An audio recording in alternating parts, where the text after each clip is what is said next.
Андан сырткары урматтуу мекендештерим, Кемпир абад боюнча Өзгөн менен Кара суунун ортосундагы мына Өзбекстан менен чек арабыз такталбай баарыбыз көрүп билип сырттан карап жатабыз. Азыр айталы десек, Рамазан айы болгон үчүн чыкпай дагы ушул ыйык Рамазан айында тынч тура туралы деп сырттан көзөмөл кылып карап эл катары баарыбыз карапайым эл карап турганбыз. Анан ошондо боз үйүн тигип мына бүгүн элдер чыкты, мен карапайым эл мененмин. Себеби биздин ата бабабыз канын жанын төгүп, жанын берип келип, канын төгүп келген адам ата бабабыз бир чарчы метр жер бербей келсе, биз эмне үчүн сатышыбыз керек? Биздин жетекчилерге ким укукту берди жер сатканга?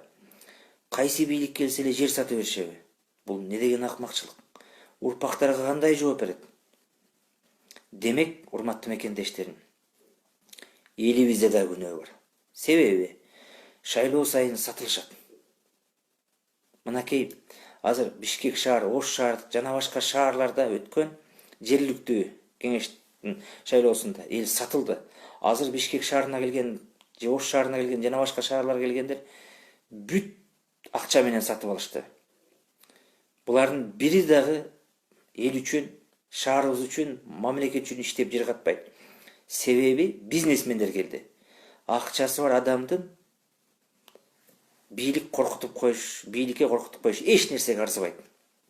Чындыкты талап кылган, билимдүү, сабаттуу, коркпогон адамдар келген жок.